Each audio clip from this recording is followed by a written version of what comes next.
জানতে না জেনে আখির জামানার পয়গম্বর রাসূল, এই কথা একটু বলেন জানতে? কিন্তু রাসূলুল্লাহ 40 বছর বাকি যখন বয়স হলো, ওই গাড়ি হিরাতে বাকি কোরআন নাযিল হলো, সেদিকে বাকি নবুয়তের প্রকাশ হলো। তাহলে প্রশ্ন হতে পারে, বিশ্ব নবী কি 40 বছর আগে নবী ছিলেন না? মানুষেরা বাকি জানতে না, কিন্তু হাদিসের কিতাবে পাওয়া যায় বিশ্ব নবী সাহাবাদেরকে বলছেন, আমি তখনও নবী রাসূল ছিলাম যখন আদম আলাইহিস সালাম আল্লাহ রাব্বুল আলামিন তৈরি করব বলে ফেরেশতার মাধ্যমে দুনিয়া থেকে মাটি তুলে নিয়ে গিয়ে পানি আর মাটির সঙ্গে যে মিশ্রিত কাদা অবস্থায় আদম আলাইহিস সালাম যখন ছিলেন, তখন তার পুরা বডি বাতি তৈরি করা হয়নি। আপনার আমার নবী বলছেন, আমি তখনও নবী রাসূল ছিলাম। বলুন সুবহানাল্লাহ। আমার বিশ্ব নবী ছোটবেলায় রাস্তা দিয়ে হাঁটলে মানুষ জানতো না যে আখির জামানার নবী, কিন্তু নবী রাস্তা দিয়ে হাঁটলে গাছ নবীকে সালাম দিত। বলুন আলহামদুলিল্লাহ। এগুলো মিথ্যা কথা নয়, বানাবি কথা নয়, এগুলো একদম রাসূলুল্লাহ জীবনীতে বাতি দেওয়া আছে। রহমতের নবী 23 বছর বাকি পরমা দাওয়া দিয়েছিলেন। নবী আমার দুনিয়ার বুকে বাতি এমন সুন্দর কথা বলেছিলেন, সবাই কিন্তু মক্কার লোকেরা রাসূলকে মানে না। শুধু তাই নয়, রহমতের নবী পয়গম্বর জনাবে মুহাম্মদ রাসূলুল্লাহ সাল্লাল্লাহু তাআলা আলাইহি ওয়াসাল্লাম, আমি নবীর নাম নিলে বাতি একটু ঠোঁটটা ধরে দুরূদটা বাতি একটু পড়বে। আমার বিশ্ব নবী দুনিয়ার মানুষকে এমন কোন জিনিস বাতি ভারী কাজ চাপিয়ে দেয়নি যেটা উম্মতে মুহাম্মদী বাতি করতে পারবে না। নবী এমন কথা উম্মতে মুহাম্মদীকে বলে নাই যেটা রাসূলুল্লাহ বাতি উম্মতকে বলেছে এবং নবী আমল করে না। এরকম কথা শুনেছেন কারোকে? নবী যেটাই বলেছেন সেটা নবী ইন্তেকালের আগ পর্যন্ত সেটা আমল করে দেখিয়ে দিয়েছে। সকলে জানে রহমতের নবীকে জিবরিল আলাইহিস সালাম এসে বললেন, আসসালামু আলাইকা ইয়া রাসূলুল্লাহ ইয়া হাবিবাল্লাহ। আল্লাহ রাসূলকে বললেন, আমার নবী, আল্লাহ আমাকে বলেছে আপনাকে জানানোর জন্য। বলে কি বলেছে? বলে হুকুকুল্লাহ, আল্লাহ কিছু বান্দার সাথে কিছু হক রয়েছে। আমার নবী, সেই বান্দা দুনিয়ার মুখ থেকে যদি আল্লাহর হক আদায় করে যদি না দিতে পারে, আল্লাহ ইচ্ছা করলে তাকে ক্ষমা করে দিতে পারে, মাফ করে দিতে পারে। এই যে গত রাত্রিতে আজকে আমি এখানে নামাজ পড়লাম, তারাবি নামাজের বড় বাতি আমি মিনিট 20 কথা লাইলাতুল কদর সম্পর্কে আলোচনা করে আসলাম। আমি তাকে দেখলাম, এমন কিছু মানুষকে দেখতে পেলাম যে মানুষগুলো বাকি জুম্মা পড়তে আসে না, 5 ওয়াক্ত পড়া দূরের কথা, কিন্তু লাইলাতুল কদর 27 রাত্রিতে এসেছে তারাবি পড়তে। কেন? ওরা শুনেছে এই রাত্রিতে বাকি ইবাদত করলে 1000 মাস অপেক্ষা উত্তম। বলুন সুবহানাল্লাহ। এবং যেই ব্যক্তি বাকি নামাজ পড়ে না, তারাবিতে আসে না, রোজা করে না, এই মসজিদে এসেছে, আপনি তাকে আঘাত দিয়ে কথা বলতে পারবেন না, যায় তোমার নামাজই হবে না, অ্যাপ্লাই তো করো না। এই কথা বলা যাবে? কথা বলে এটা বলা যাবে না। আল্লাহ বলছেন, ওরে বান্দা, ফাকুরুনি আনকুরকুম, বান্দা তোমরা যদি আমাকে একবার যদি আল্লাহ বলে রাখো, আমি আল্লাহ তোমাদেরকে 10 বার বান্দা বলে রাখবো। বলুন সুবহানাল্লাহ। আল্লাহ আরো বলেন, ও বান্দা, গোটা পৃথিবীতে যত পাহাড় রয়েছে সমস্ত পাহাড় বরাবর যদি গুনাহ করে ফেলো, বান্দারে একবার যদি আমার কাছে ক্ষমা চাও, আমি আল্লাহ তোমার সব গুনাহকে আমি মাফ করে দিব। বলুন সুবহানাল্লাহ। আল্লাহর নবী জনাব মুহাম্মদ রাসূলুল্লাহ সাল্লাল্লাহু তাআলা আলাইহি ওয়াসাল্লাম নবী বলেন, ভাই তুমি আমাকে বললে আল্লাহর হাত যদি কোনো বান্দা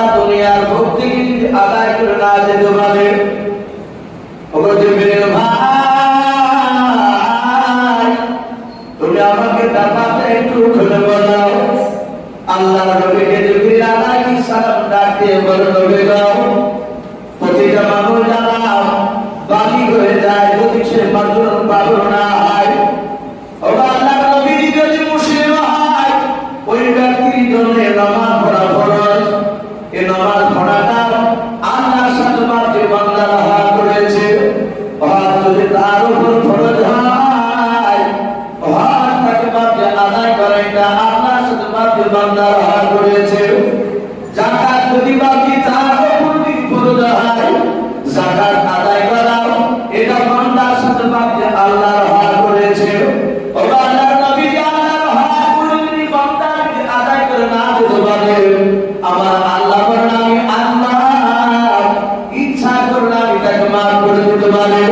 জিবরিল বলেন মুসলিম আপনার গ্যারান্টি বুঝে দিই বলে বলে জিবরিল ভাই বলে আমাকে আল্লাহ এটা বলতে বলেছেন আপনার কাছে নবী বলল জিবরিল ভাই তুমি তাড়াতাড়ি বলো আল্লাহর নবীকে জিবরিল আলাইহিস সালাম ডাকে নিয়ে বলে ও আল্লাহর নবী কিয়ামতের ময়দানে সেখানে কোটি কোটি মানুষের সমাগম হবে সেই দিনকে আল্লাহ একটা মানুষকে ডাক দিয়ে বলবেন বান্দা তুমি আমার সামনে দাঁড়িয়ে যাও।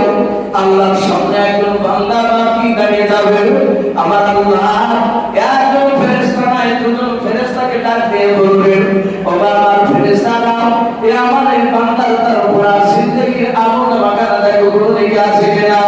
ফেরেশতারা বাবা কয়েক সেকেন্ডের মধ্যে বাবা ওই বান্দার পা থেকে মাথা পর্যন্ত মাঝে পুরা জিন্দেগির বাকি খাটা দাও আমল নামাখানা তন্ন তন্ন বাকি খুঁজে দেখবেন ওই বান্দার আমল নামার একটা বাকি লেগে নাই।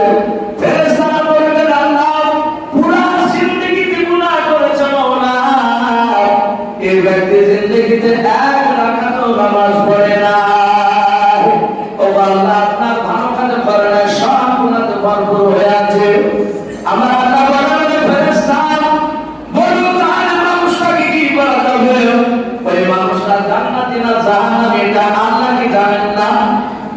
আল্লাহ জানার পর ফেরেশতা তোমাকে ডাক দিয়ে বলবে ফেরেশতা বলে মানুষটাকে কি করা লাগবে বলো। ফেরেশতারা বলবেন আল্লাহ আপনার কথা অনুযায়ী এই মানুষটা জাহান্নামে চলে যাবে জাহান্নামে দেওয়া লাগবে আমার আল্লাহ রহমতের দেশে ডুব দিবেন আল্লাহ ডাক দিয়ে বলবেন ফেরেশতা এই লোকটা আমল করে যার কারণে জাহান্নামে যাবে বলে কিন্তু আল্লাহ আমি তার জীবনের সব গুনাহগুলো মাফ করে দিলাম জাহান্নামী ব্যক্তিকে আমি জান্নাতে দিয়ে দিলাম বলুন সুবহানাল্লাহ।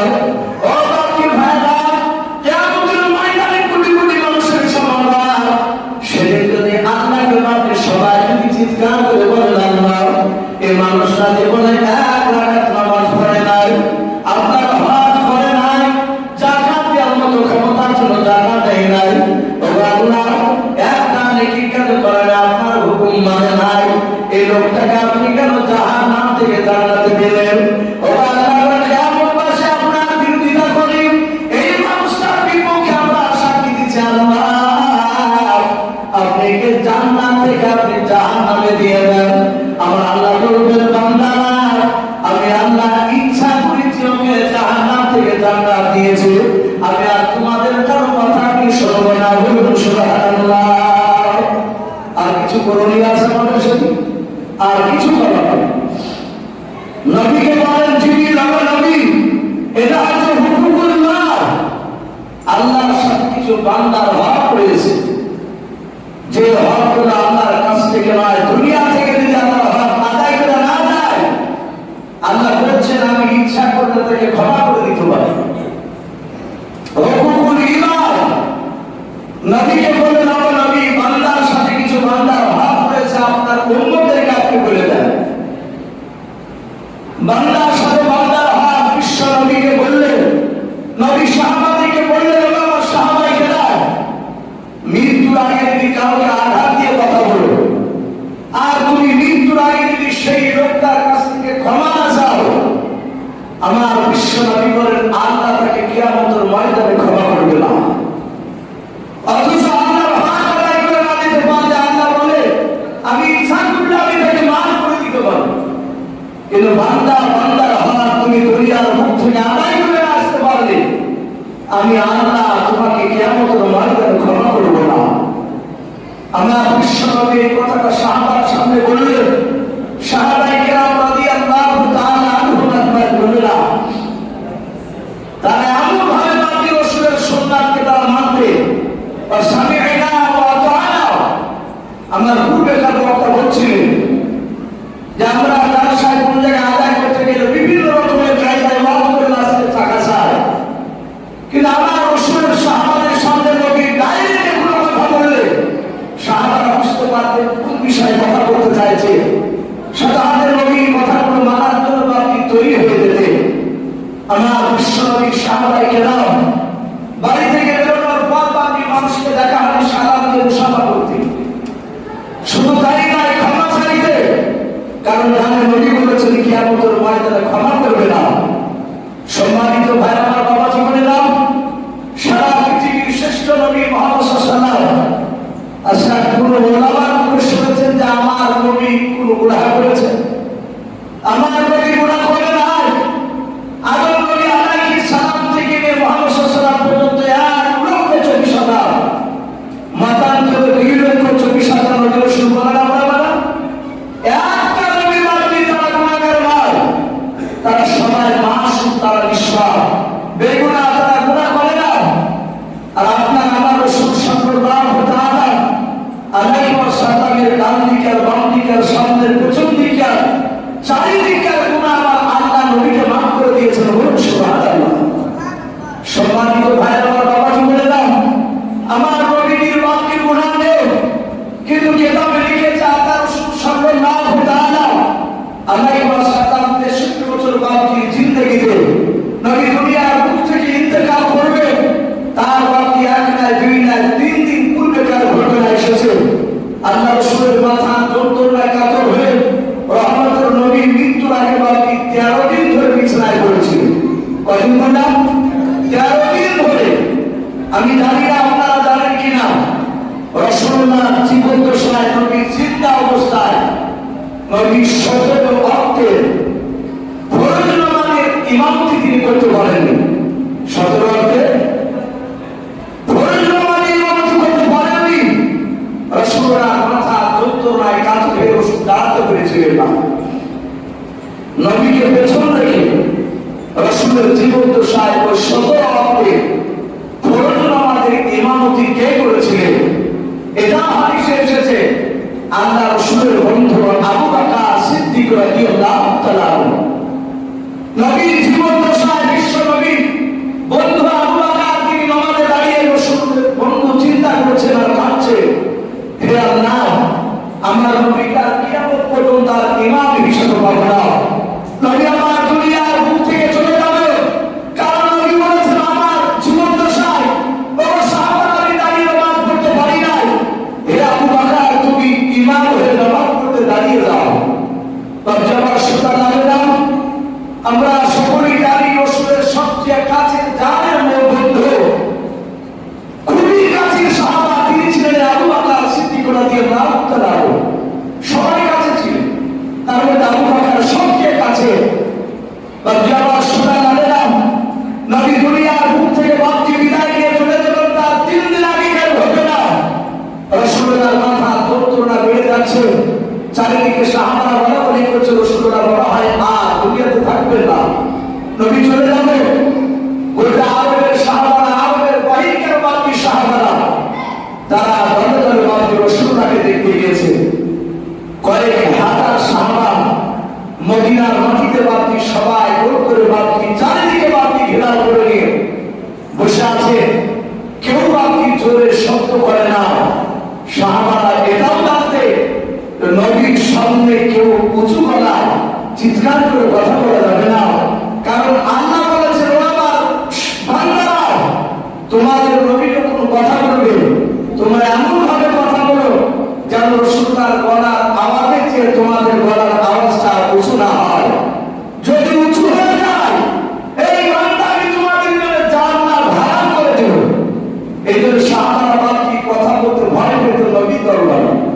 যদি একটু উঁচু হয়ে যায় বাকি আমরা শোনা না দিলাম, আমার বিশ্ব নবীকে বাকি সব সাহাবারা তাকে থেকে দেখছে।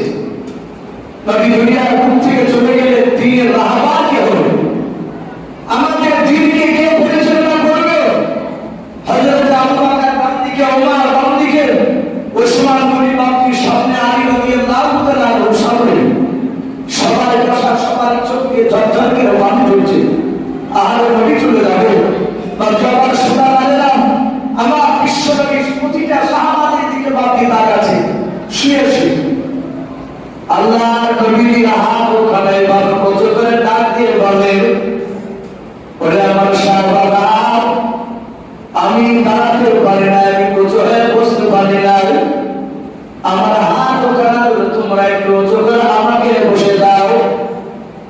কয়েক হাজার সাহাবার মধ্যে থেকে বাবা আল্লাহর নবীর পাশে ছিলেন নবীর দুজন জামাই, হযরত উসমান রাদিয়াল্লাহু তাআলা আনহু নবীর জামাই, হযরত আলী রাদিয়াল্লাহু তাআলা আনহু নবীর ছোট জামাই।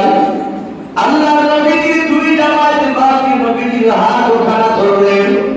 দেখবেন মানুষ মারা গেলে জানাজা মাঠে বামজি যখন ইমাম সাহেব জানাজা পড়তে যায়, গ্রামের লোকেরা আত্মীয় স্বজন বাড়িতে সবাই যখন কাঁথা বেঁধে বাড়িতে জানাজার মাঠে দাঁড়িয়ে থাকে, দেখবেন ওই খাটলির পাশে মাইয়াতের পাশে বাবা, মাথার দিকে পায়ের দিকে বাবা, তার সামনে দেখবেন 4-5 মানুষ দাঁড়িয়ে থাকে।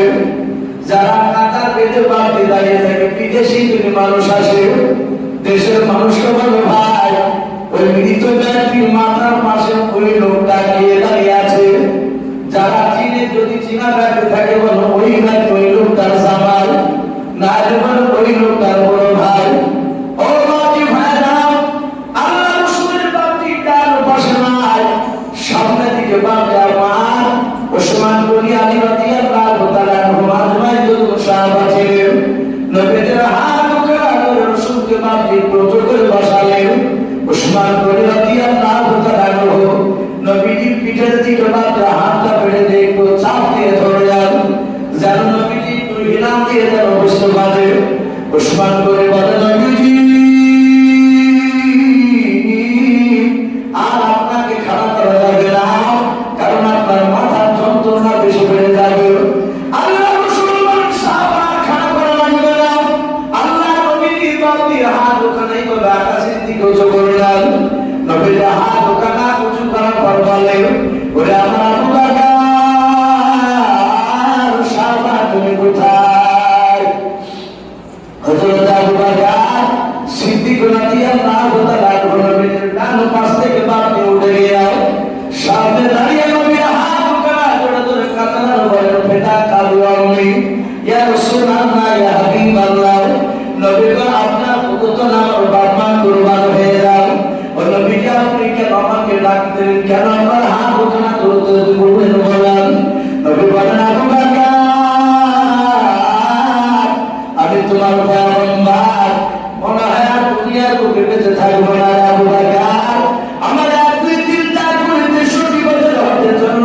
আবু বকর শুনে নাও, আমার হাতের দ্বারা আমার জবানের দ্বারা আবু বকর তুমি কোনোদিন আমার সঙ্গে চলতে না পারলে কোনোদিন আঘাত পেয়ে থাকো। আবু বকর আজ হাজার হাজার সাহাবার সামনে আবু বকর ভাই তুমি ক্ষমা করে দাও, নতুবা তার প্রতিশোধ ঘটনা নিয়ে না। সারা পৃথিবীর তুলতে নবী আমার, যে নবী বাকি রাস্তা দিয়ে একদিন হেঁটে গেল নবী আমার সবাই 3 মিনিট শরীফ পাওয়া যায়। নবী আমার ওই রাস্তা দিয়ে যদি 14 দিন ধরে বাকি দিতে না হাঁটেন, মানুষেরা জানতে পারবেন এই রাস্তা দিয়ে রাসূলুল্লাহ হেঁটে গিয়েছিলেন। বলুন সুবহানাল্লাহ। নবী যে রাস্তা দিয়ে হাঁটে 14 দিন নবত নবত ফসল পাওয়া যেত। ও বান্ধব ভাইরা, যে নবী আমার দুনিয়াতে যতবার বাকি হাসতেন আমার আল্লাহ, নবী এত মর্যাদা বেড়ে দিয়েছিলেন আমার আল্লাহ, এত দামি নবী আমাদের। আল্লাহর নবী দুনিয়াতে বাকি যতবার হাসতেন বাবা, ততবার নবীর হাসির সম্মানার্থে আল্লাহ জান্নাতকে বাকি বৃদ্ধি করতেন, সম্মান করতেন। সুবহানাল্লাহ। মর্যাদা বাকি বেড়ে দাও তো জান্নাতের। সেই নবী ডাক দিয়ে বলেন, আবু বকর আমার হাতে দ্বারা জবানের দ্বারা আবু বকর যদি আঘাত পেয়ে থাকো তাহলে তুমি হয় মাফ করে দাও, নতুবা তার প্রতিশোধ ঘটনা তুমি নিয়ে নাও। হযরত আবু বকর নবীর হাত ওখানে ধরে কাঁদলেন, বলেন নবীজি মাফ করবেন নবী গো, সর্বপ্রথম আমি আপনাকে চিনতে পেরেছিলাম না।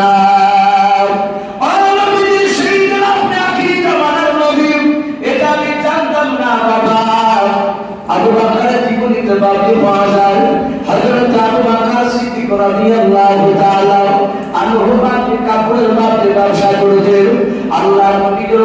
ঈমান আনার আগে বাবা আবু বকর শাম দেশে বাপে ব্যবসা করতে গিয়েছিলেন। আবু বকর মাল বিক্রি করে দিয়ে ওই হাতটা বাপে একটু ঘুরে ঘুরে বেড়াচ্ছিলেন, দেখছিলেন। আর ওই সময় এক ইহুদির বাপটি বড় পণ্ডিতারের আপনার বাবা দৌড়াতে হবে, আবার কোরআন লিখেছেন বাপে তিনি জোরপুরের ইঞ্জিনের হাফেজ ছিলেন। এ বাবা ওই ইহুদির আরেকটার নাম কিতাবে লিখেছে বুহায়রা। কি নাম বললেন? বুহায়রা বলে নাও। ওই ইহুদির আলমদার কিতাবখানা তোরাত কিতাবখানা বুকে করে নিয়ে বাবা ওই সামদেশের হাতে পনির করেছিলেন। দেখবেন বাবা কোন মানুষ বাপি কোরআন যদি বাপি পড়াও না জানে, কোরআন যারা পড়ে তারা তো কোরআন বুকে নেয়। যে লোকটা জীবনে কোরআন বাপি পড়তে জানে না ওকে যদি বলা হয় আপনাদের এই ঘর থেকে বাবা বিল্লাহের কাছ থেকে যদি বলো ভাই এই কোরআনটা এই মসজিদে রেখে দাও, দেখবেন কোরআনটা কিভাবে বাপি ছুলে নিয়ে যাবে না, কোরআনটা চট করে বাপি বুকে নেয় না। কোরআন বুকে ধরলে বাবা একটু ভালো করে লক্ষ্য করে একটু চিন্তা করবে। কোরআন বুকে নিলে বাবা কোরআনটা বুকে থাকলে বাপে ভেতরে একটু ঠান্ডা হয়, শান্তি শান্তি লাগে বাবা। ওই ইহুদির পণ্ডিতরা বাবা ওই বুহায়রা তোমরা কিতাব বাপে বুকে ধরে নিয়ে ঘুরতেছিল। হঠাৎ করে আবু বকর তার পা দিয়ে বাপে যখন চলে যাচ্ছে ইহুদির আলমটা আবু বকরের পা থেকে মাথা পর্যন্ত একবার তাকানোর ভাব ইহুদানের পেছন দিক থেকে বাবা সামনে গিয়ে বাপি দৌড়ে গিয়ে বলেন ভাই তুমি দাঁড়িয়ে যাও। ইহুদানের ডাক কিতাবখানা খোলার ভাব ডাকে বলেন ভাই তোমার নাম কি? আবু বকর।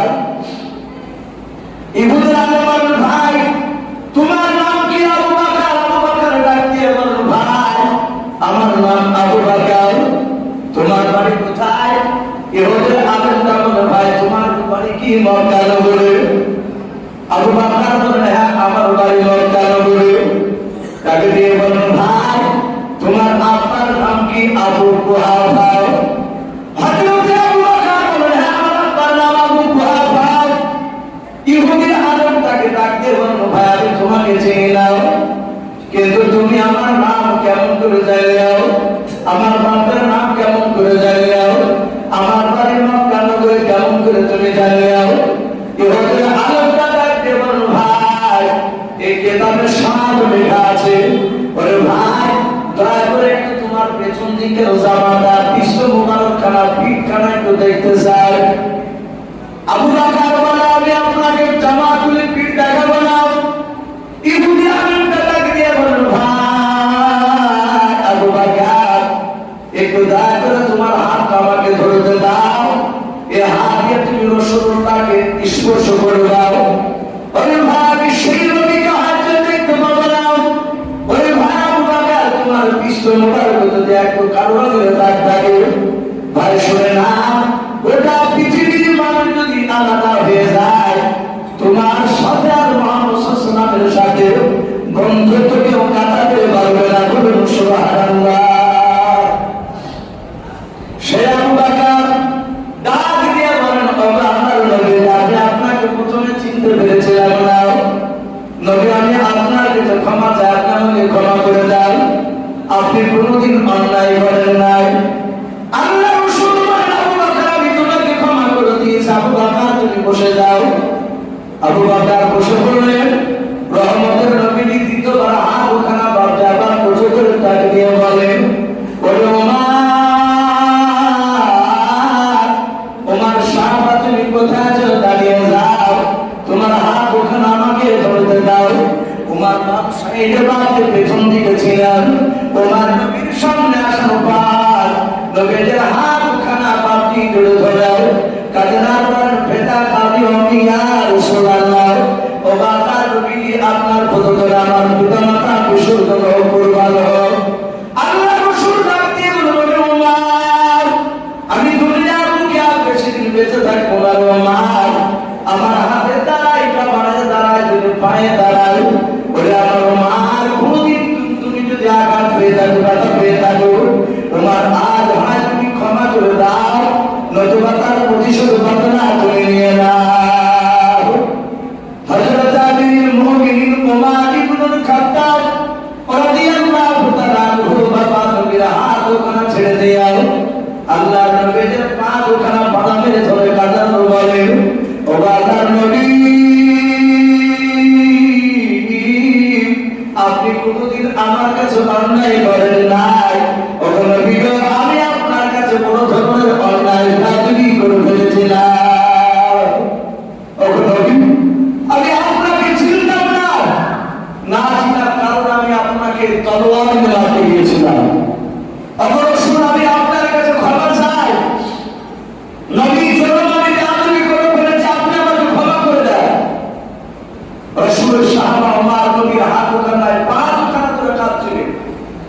রাসূলুল্লাহ বেশ কিছুটা সামনে বাড়তে আরেকজন সাহাবা যিনার নাম হায়াতুস সাহাবা বলে একটি কিতাব তাতে পাওয়া যায়। হযরত উলাইকা রাদিয়াল্লাহু তাআলা আনহু বলে নাম। হযরত উলাইকা মাঝ থেকে দাঁড়িয়ে উমরের সাথে নবীর কথা বলা তখন শেষ হয় না। উমর নবীর পা ধরে ধরে ক্ষমা চাইছে, কাঁদছে। হযরত উলাইকা থেকে হাওমার করে দাঁড়িয়ে তিনিও কাঁদছে। কাছে এসে বলছেন রাসূলুল্লাহ, এই উমর ফারুক সাহাবা, আরে নবী আমার বাড়ি ছিল শাম দেশে, আমি মক্কাতে এসে আমি আপনাকে চিনতে পেরে আমি ইসলাম গ্রহণ করেছি, কলেমা পড়েছি। আরে নবী কলেমা পড়েছি আমি উমর ঈমান আনার পরে, উমর ঈমান আনার আগে আমি কলেমা পড়ি নাই। আমি তখন শাম দেশে ছিলাম। ওমর রাসূল অনেক সাহাবা উমরের মুখ থেকে তার ঈমান আনার ঘটনা শুনতে চায়। নবী আমার মন চায় বলতে তামান্না উমর কিভাবে ইসলাম গ্রহণ করেছে একটু আপনার সামনে হাজার হাজার সাহাবার সামনে একটু গায়ে করতে বলো, একটু বলতে বলো। আমার নবী আপনি ইন্তেকাল করার আগে উমরের মুখ থেকে আমরা কথাগুলো শুনবো। হাজার হাজার সাহাবার সবাই আস্তে করে বললেন রাসূলুল্লাহ আপনি উমর সাহাবাকে একটু বলতে বলো, তার মুখ থেকে আমরা শুনতে যাই উমর কিভাবে ঈমান আনবে। বা আমার সময় নামেরা উমরকে আল্লাহ এত শক্তি দিয়েছিলেন, উমর তার দুই হাতের বাপটি এক নাই দুই নাই, দুনিয়ার 50টা যুবকের শক্তি মিলে যতটা হয় ততটা শক্তি একা আমার আল্লাহ উমরের দুই হাতে দান করেছিলেন। বলুন সুবহানাল্লাহ। শুধু তাই নয়, উমরের গলার আওয়াজ এত মাত্রায় উঁচু ছিল, এত দূর গিয়ে মাত্রায় পৌঁছাত। আমরা এই মাইকটা বন্ধ করে নিলে আমার মনে হয় যে আওয়াজ আর বাইরে যাবে না।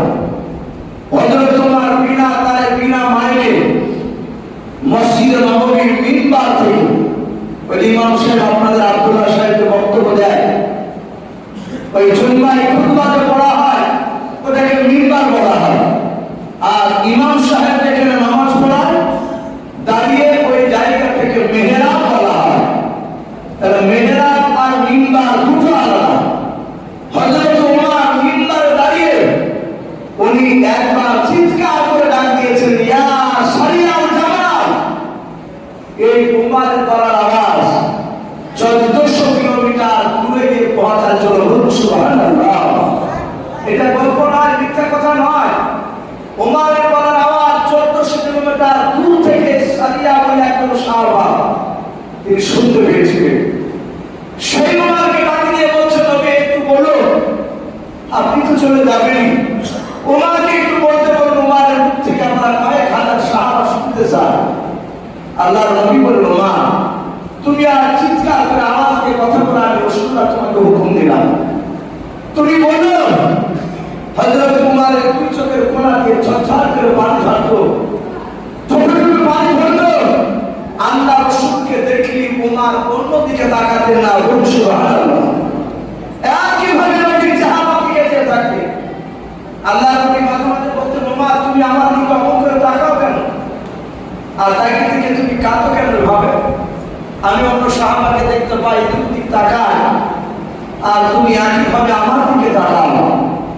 উমর কাঁদতেন আর বলতেন, উমর রাসূল এই চোখ দিয়ে আমি আপনাকে আগে চিনতে পেরেছিলাম না, চোখ দিয়ে আমি আপনাকে চিনতে পেরেছি। আমি মনে মনে প্রতিজ্ঞা করেছি, নবী যতদিন বেঁচে থাকবো আপনার জীবদ্দশা আপনি আমার সামনে আসলি, যতক্ষণ আপনি আমার সামনে থাকবে ততক্ষণ আপনাকে ছাড়া দ্বিতীয় কাউকে দেখতে চাই না। আমি কাউকে দেখবো না। রাসূল এত খুশি হয়েছিল, ওমর এত দামি হয়েছিলেন। আল্লাহ নবী আরেকটা কথা বলে গিয়েছেন, আমার পরে নবী রাসূল আসবে না। যদি আল্লাহ আমার পরে নবী রাসূল কাউকে করতেন পাঠাতেন, নবী বলেছেন আমার সাহাবা ওমর তিনি নবী রাসূল হওয়ার যোগ্য ছিলেন। বলুন সুবহানাল্লাহ। কি ভাবতে পারেন কথাটা কত বড় দামি কথা? ওখানে আবু বকরের কথা বলে না, ওমরের কথা বলে। তো সেই ওমরকে নবী বলেন, ওমর তুমি একটু শোনা কিভাবে তুমি ঈমান এনেছো। ওমর বলছেন, নবী গো আবু সাহেব আমাকে বলতো যে মুহাম্মদ সাল্লাল্লাহু আলাইহি সাল্লামের কথা শোনো না, নবীর সাহাবাদের কথা শুনবে না, নবীর দিকে তাকাবে না। কাফের আবু জেহেল জানতো নবীর চেহারা থেকে কোনো মানুষ যদি 5 মিনিট মুহাম্মদে তাকায়, ওই লোকটা কলমা না পড়ে আর থাকতে পারবে না। বলুন সুবহানাল্লাহ। নবীর এমন ইমানি চেহারা ছিল। আবু বকর বলেন একবার চাঁদের দিকে তাকাচ্ছি, পূর্ণিমার চাঁদ, আর একটা নবীর চেহারার দিকে তাকাচ্ছি। নবী বলেন আবু বকর তুমি একবার নয় কয়েকবার চাঁদের দিকে তাকালে আর আমার চেহারার দিকে তাকালে ব্যাপার কি? আবু বকর বলেন নবী গো, আমি চেহারাটা পরিষ্কার তাই দেখছিলাম, নবী চাঁদে তাকাচ্ছ তা আপনার চেহারাতে তাকায়। বলুন সুবহানাল্লাহ। এত দামি নবী আমার। আবু জেহেল নয়, উমর বলছে নবী গো, আবু জেহেল বললেন নবীর কথা শুনবে না, লা তাসমাউ বিহাদাল কুরআন, খবরদার কোরআনের কথা শুনবে না। তাই আমরা আপনার দিকে তাকাতাম না, আপনার নাম শুনলেই কানে আঙুল দিতাম, চোখ দুটো বন্ধ করে ধরে থাকতাম। আপনি আপনার সাহাবারা চলে যেত, তারপর চোখ খুলতাম, কান খুলতাম। আমার নবীজি এক নাই দুই নাই বেঈমান আবু জেহেল 12,000 লোক কাফের মুশরিকের বাচ্চাদেরকে নিয়ে মিটিং শুরু করেছে। সে সভার প্রধান বক্তা ছিল আবু জেহেল। আমার নবী আমি আপনার ওমর হতভাগা ওই 12,000 লোকের পেছন দিকে আমি বসেছিলাম, সবাই সামনে। আবু জেহেল ডাক দিয়ে বলল, কেউ কে আছো? দরকার বলে আব্দুল্লাহ ছেলে মুহাম্মদ সাল্লাল্লাহু আলাইহি ওয়াসাল্লামের মাথা কেটে দিতে পারবা? যে মাথা কেটে নিয়ে আসতে দিতে পারিয়ে আমার পায়ের তলে রাখতে পারবা? আমার কাছে নিয়ে এসে দিতে পারবা? তাকে এক নয় দুই নয়, তাকে আমি 200টা উট তাকে উপহার দেব। আর গোটা আরবের মধ্যে তাকে উচ্চ সম্মানের অধিকারী করব। 3 নাম্বার তাকে একটা বড় বাগান তাকে আমরা খুশি করে দেব। আল্লাহর নবী 12,000 লোক সবাই ডান দিকে বাম দিকে চারিদিকে তাকাতাকি করছিল, কেউ হাত তুলে নাই। আল্লাহর নবী পয়গম্বর, আমি ওই সময় পেছন দিক থেকে হাত উঁচু করে বলেছিলাম, এই হিসাবের কথা আমার অর্থাৎ আবু জেহেল, এই আবু জেহেল, আমি খাত্তাবের বেটা ওমর, আমি আব্দুল্লাহ ছেলে মুহাম্মদ সাল্লাল্লাহু আলাইহি ওয়াসাল্লামের মাথা কেটে হিসাবে তোমার পায়ের তলে ফেলে দেব। আল্লাহর নবী 12,000 লোক এইভাবে হাততালি মারতে শুরু করলো। সবাই বাহবা দিলে বলে, ওমর তুমি ছাড়া কেউ পারবে না মারতে, তোমার দ্বারাই সম্ভব। আমি ছেলে আনন্দ ভোগ করলাম। আল্লাহর নবী আপনার চেহারা খারাপ তার আগে আমি দেখেছিলাম না, সেদিনও দেখি নাই যেদিন আমি ওই জায়গায় বসেছিলাম আবু জেহেলের মজলিসে। 12,000 লোকে আমাকে যখন সবাই বাহবা দিল, আবু জেহেলের কাছ থেকে ওয়াদা করে নিয়ে আমি উলুম্বা তলোয়ার, বিষ মাখানো তলোয়ার নিয়ে আমি উলুম্বা তলোয়ার নিয়ে আমি মরুভূমির ময়দানে পাড়ি দিয়েছিলাম আপনার কাছে যাওয়ার জন্য, আপনাকে মারার জন্য। নবী আমি যখন মাঠ দিয়ে দৌড়াচ্ছিলাম, মাঠের মধ্যে একজন আমার বন্ধু তার নাম কিতাবে লিখেছে বাপরে নাই, কি নাম বললাম? বাপকে একটু জোরে বলে নামটা হযরত নাঈম রাদিয়াল্লাহু তাআলা। ওমর বলছে নবী আমার বাল্যকালের বন্ধু নাই, কিন্তু নাঈম ইসলাম গ্রহণ করেছে তা আমি জানতাম না। হযরত নাঈম ওমরের দ্রুত দৌড় দেখে বাপটি ডাক দিয়ে বলে, এই ওমর, এই ওমর একটু দাঁড়াও, এত দ্রুত বেগে যাও কোথায়? ওমর ডাক দিয়ে বলছে, নাঈম ভাই কথা বলার সময় নাই, আমি ওই আব্দুল্লাহর বেটা অতিবার হয়েছে, তার আমি মাথা কাটতে যাচ্ছি, গলাটাকে কাটতে যাচ্ছি। নাঈম বলল, ভাই ওমর দাঁড়াও, এই ওমর তুমি তো একাই যাচ্ছ,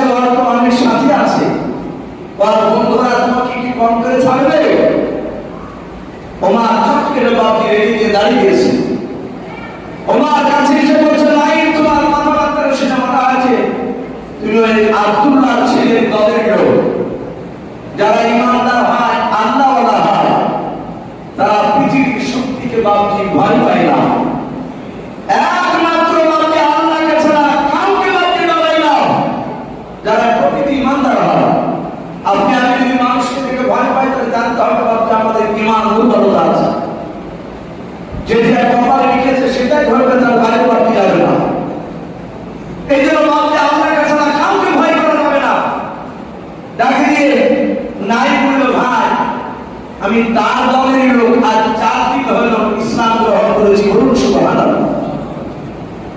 হযরত নাইমের কথা ছিল, ওমরের চোখ দুটো মুখের মতো লাল হয়ে গেল। ডাকি দিয়ে বলে, এই নাইম, বেটা লোকাকে ভয় করবো, তারপরে আব্দুল্লাহর ছেলে নবী মুহাম্মদকে ভয় করতে যাবো। নাইম ডাকি দিয়ে বলল, ভাই ওমর, তোমার তো হাত রয়েছে, আমারও তো হাত রয়েছে। আই ওমর, তোমার হাতে তলোয়ার, আমার হাতে তলোয়ার। ওমর শুনে না, তোমার শরীরে রক্ত, আমার শরীরে রক্ত। ওমর, তুমি যদি 10টা তলোয়ার চালাও, আমি একটা তো চালাতে পারবো। ওমর রে, আমাকে মারা লাগে, আমার নবীকে মারা লাগে। ওমর, তোমার বাড়িকে ভালো করে খোঁজ নাও না। এই জাহাজে বাড়ি খোঁজ নাও না বলেছে। ওমর বলে, বাড়ি মানে? বলে, ওমর, তোমার বোন কটা? ওমর বলছে, আমার কলিজার টুকরা একটাই বড়। নাম কি? বলে, নাম ফাতেমা। নাই বলে তো তার বন্ধু। ওমরের বন্ধু তো, তাহলে বন্ধুর বোনের নাম যাইবে না কথা বলে? ডাকি দিয়ে ওমরকে ডাকি দিয়ে বলছে, নাই ভাই ওমর, তোমার বোনের বিয়ে দিয়েছো তোমারই পাড়াতে। এই ওমর, তোমার দুলা ভাইয়ের নাম সাঈদ বলে, হ্যাঁ, আর তোমার বোন ফাতেমা আজ 3 দিন হয়ে তারা ইসলাম গ্রহণ করেছে। জোরে সুবহানাল্লাহ। যেই নবীর জন্য আমাকে মারছো, আমার নবীকে মারতে যাচ্ছ, সেই নবীর কলমা পড়েছে তোমার আপন বোন ফাতেমা, তার দুলা ভাই। তোমার নাম পড়ে যাও। ওমর বলে, মিথ্যা কথা বলছিস না তো? বলে, না, 4 দিন আগে মিথ্যা কথা বলতাম, 4 দিন থেকে আর মিথ্যা কথা বলি না। যারা মুসলমান প্রকৃত হবে তারা ওয়াদা খেলাফ আর মিথ্যা কথা বলবে না। হযরত নাঈম বললেন, নবীর সাহাবা, যা বাড়িতে খোঁজ লাগা, যদি কথা সত্য না হয়, এই সামনে জবাই করবে, আমি